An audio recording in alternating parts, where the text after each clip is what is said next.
You know, it's common to show up to your job and do the bare minimum. And while you're there, you gripe with your fellow employees about how much you hate it. And then you go to God in prayer and you say, God, I've been believing you for prosperity for years and I've never seen it. I'm still struggling to get by. God tries to give you a response, but you don't listen because you only know how to talk when you pray. But if you did listen, he would say, well, you're sabotaging your own prosperity. I can't get it to you because you're too gripey. When it comes to believing God for provision, we want God to do all the work. We think we should just be able to ask him for it and expect it to show up in our mailbox. But let me remind you of something. James 2:17.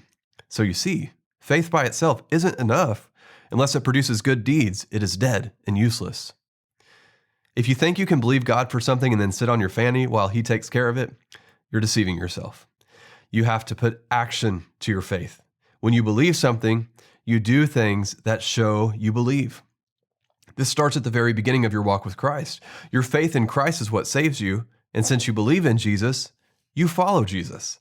The good things you do don't save you. The good things you do are a result of your faith.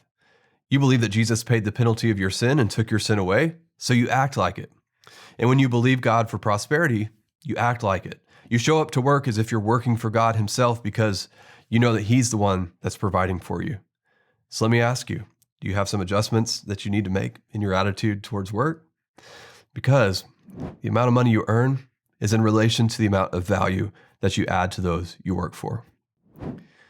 To learn how to live in God's promise of wealth, I encourage you to enroll in my free video series called God Privilege. Get access today at cadeyoung.com.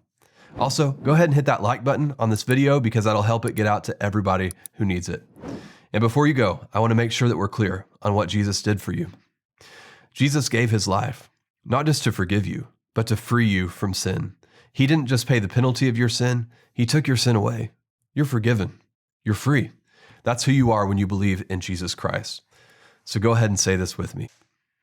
Jesus Christ, I believe in you. Thank you for giving your life to save mine. I'm forgiven, I'm free, and I dedicate my life to following you.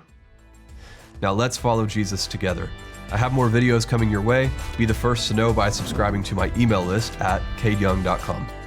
We can also stay connected on YouTube, Instagram, Gab, and Telegram. Just search for Pastor Cade. You'll find me there. I'll see you soon.